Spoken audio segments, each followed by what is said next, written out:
Welcome back. All right. So we're going to talk about the New York Rangers today. As we get closer to the trade deadline, it's roughly 2.5 weeks off. The Rangers should be an interesting one to keep an eye on. And they'll be interesting because they're in a position to be buyers. And this is the first time that they've been buyers really since, I'll say 2017 would have been the last time they would have been seen as buyers at the trade deadline. And so, with $31 million plus in cap space, according to Cap Friendly for the deadline, I got space to add some contracts. They have space to add some players. It's a question of who do you add and where. It was a topic of conversation last night on TNT. And when I heard that conversation, I thought, yeah, I'll weigh in because sure, why not? So, one piece that may very well move at the deadline is Vitaly Kravtsov. He's the number 9 pick in 2018. He's a talented forward. It does not work for him with the New York Rangers. He is a restricted free agent this summer as well. So it's highly likely that if he gets traded, a team that picks him up would, probably give him a bridge deal. But he is highly likely to get traded. Their other upcoming first-round pick, Othman, does project as being a decent NHL forward, and kind of excited to see what he can do at the NHL level, maybe as soon as next season. But in terms of upcoming players, that's where it is right now with them in terms of the really top-notch guys, because most of their young players are in the lineup. The Rangers have thrown guys in there, and whether they threw them in too soon or whatever you might want to believe regarding either Kakko or Lafreniere, they're in there now, and both of them look like NHL players now, although Kakko's on the injured list currently. Now, one thing that I want to say about the Rangers is I think they're fine on toughness. And I say this because, again, last night on TNT, there was some question about them with toughness. Hits per 60 minutes, they get 26.24 hits per game. That's fourth in the NHL. Block shots, 15.21 block shots per game. That's fourth in the NHL as well. And so what I've done here as well is I've got some players highlighted here for the number of hits they've thrown. But we'll come to that. One other trade piece that might show up in a move, they do have an extra second-round pick this year. So it's possible that they take Kravtsov, they take a second-round pick, things that they can move on from, and use those to help fix parts of the roster where they might look a little bit thin. So their playoff experience recently has not been very in-depth. So 2017, they lose round 2 against Ottawa. That was a great series. It was a fantastic series. 2018 and 2019, of course, they missed the playoffs. 2018, we get into, I think it was 2018 was when they sent out the letter to their fan base, to their season ticket holders, saying, we're going to do a retool. 2020, they lost a qualifying round against Carolina, which was interesting because during that season, they had no problem with Carolina during the regular season, but then in the playoffs, Carolina swept them in 3 straight games. 2021, they missed the playoffs because they were in the East. It's what I've been saying the whole offseason and now into this season too. They missed the playoffs last year because they were in a really tough division. And of course, then they cleaned house. And so what we're looking at now is a team that's very similar to the one from last year, just with more success. And they definitely look like a playoff team. One thing that stands out to me with the Rangers is the amount of scoring that's concentrated around very few players. And so that's a question mark that I have with the Rangers is, do they have enough depth? So if in the first round they're against, say, Pittsburgh, right now they would play Pittsburgh. And if Pittsburgh has Teddy Bluger back and he figures out how to neutralize the top line, right? So you have a checking line for Pittsburgh that neutralizes that top line. Is there enough scoring through the rest of the lineup for them to get through a round? There's been a lot of talk about their play 5-on-5 being an issue. And it is. Do they get bailed out by their goaltender? They do. So there's definitely some room there to add a couple of pieces at the deadline that might change that narrative. And it's important to change that narrative because it's possible to ride a hot goalie to a cup. It's happened before. But in general, once you get into the playoffs, you need to have your team playing really well and firing on pretty much all cylinders, or else you're going to find yourself out, right? So Chris Kreider is having a fantastic year. He has 105 hits, 35 goals, 14 assists, 49 points.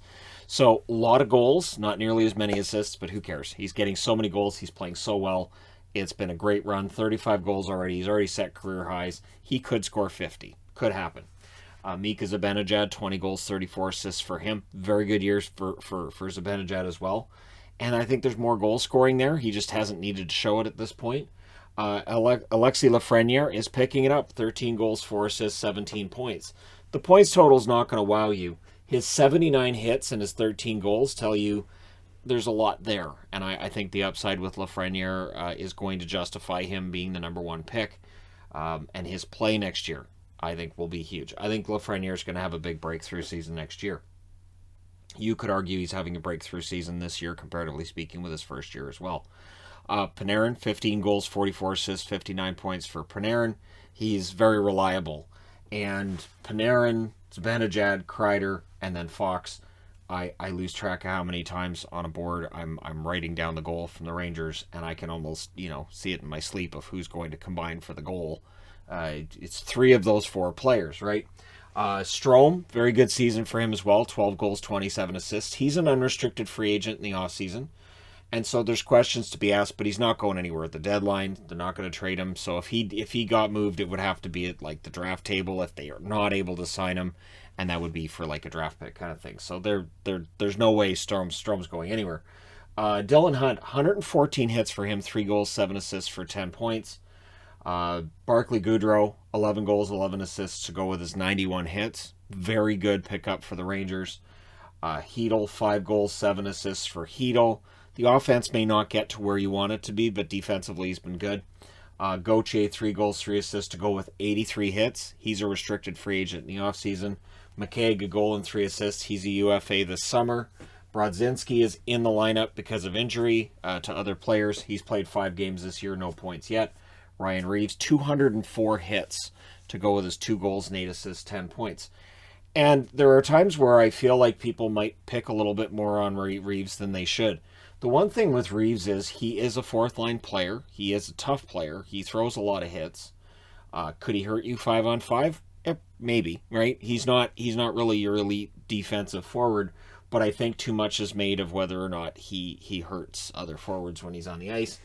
The opposing team, he'll hurt them, but I don't think he hurts his own team. I don't know. It goes back to when he was in Vegas. I don't think it's as bad as it's made out to be. Ryan Lindgren on the blue line, 4 goals, 6 assists for him, 91 hits. He's been very good, and Lindgren has that toughness. Fox, 7 goals, 46 assists, 53 points. Not big on the hits. It's not his game. He is a elite offensive defenseman. So the pairing of Lindgren and Fox is fantastic. They knew this the whole way through, and they've done a very good job of A, trading for Lindgren when they did, and B, trading for Fox when they did. It was pretty smart planning on their part. Keandre Miller has 78 hits to go with his 4 goals and 7 assists. I like Miller a lot. He's very good defensively. Trouba, 146 hits for Trouba, 8 goals, 17 assists, 25 points. And so they have a solid top 4. Very solid top 4 there. Nemeth, a goal and 2 assists. Braden Schneider, 17 games, 1 goal, 4 assists. I've been impressed with Schneider. I'm glad he's on the 3rd pairing. I think bringing him along slowly makes the most sense. We'll see where he slots in next season. But for right now, 3rd pairing's fine. And then you get to the goaltending. And the goaltending is where you really see that there's an issue with the Rangers. There's a great issue, which is Shesterkin, and then Georgiev's numbers have started to become alarming. So Shesterkin's 26, 6, and 3, 940 save percentage. He steals games. And this is that trick, right, where I understand that, like, if you're a Rangers fan, it may sound like an insult, like, oh, this team would be terrible without Shesterkin. But without Shesterkin, this team would not have won as many games as they did, and I think we can all agree on that. Georgiev's a good example here. He's 7-8-2 with an 897 save percentage. He's a restricted free agent this coming offseason. I like Georgiev. He has not had a great year. That being said, do Georgiev's numbers reveal that he's had a poor season, or does it show that the New York Rangers without Shesterkin would have more normal, regular numbers, and maybe that would lead to them in Columbus fighting for that final wildcard spot? How many games has Shesterkin stolen? I don't know if there's a measure of that. There probably is in advanced stats land, but he does steal them games. So you get into this issue where if you're the New York Rangers, you look at where you are in the standings, you're right there with Pittsburgh. You might be able to get second in the division. You have an outside chance if Carolina slumps to maybe get first. The temptation is going to be to strike now. Say, you know what? We have a team that might be able to put this together now. Strome might leave as a UFA in the off season. It's possible. They have cap space for next year. They don't have a lot of contracts that are up. They have the cap space to keep Strome. I don't think that should be a problem if they choose to go in that direction, but it's going to be up to him. And then you look at the depth over here. You've got Zach Jones, 11 games he's played, 2 assists. Nils Lundqvist, 25 games, 1 goal, 3 assists, 4 points for him. He's down in the minors right now. Barron, 12 games, 1 assist for him. There's some good depth on the blue line, but I do think adding another experienced blue liner is likely at the deadline. And I don't know that it necessarily, and again, coming back to what was said last night on TNT, I don't think it necessarily has to be a tough defenseman, but I think a veteran defenseman, a steadying influence on the back end, I think that would be good. So, Gettinger, 5 games. He's been called up. He's a restricted free agent in the offseason. Libor Hayek, to me, has been a disappointment. 14 games, just the 1 assist, restricted free agent this coming offseason. I think more was expected of Hayek than what we've seen so far in his NHL career. And again, it adds to that idea that the Rangers should probably pick up another defenseman at the deadline. And then on the injured list, you've got Rooney, who's out week to week. 6 goals, 5 assists for 11 points for him. He's an unrestricted free agent this upcoming offseason. Again, if the Rangers choose to keep Rooney, they have the cap space to make it work. And I don't see any reason why Rooney would necessarily want to move on. You have Kaapo Kakko. 5 goals, 9 assists for 14 points for Kakko. He's an RFA this coming offseason. Likely to get a bridge deal. And again, it won't be that expensive. He's not lighting the world on fire in terms of his scoring, so I don't see any reason to take Kaapo Kakko and worry about him making too much money or getting too much term. Probably a 2-year bridge deal, and he'll do his best to make sure that the next contract's an expensive one.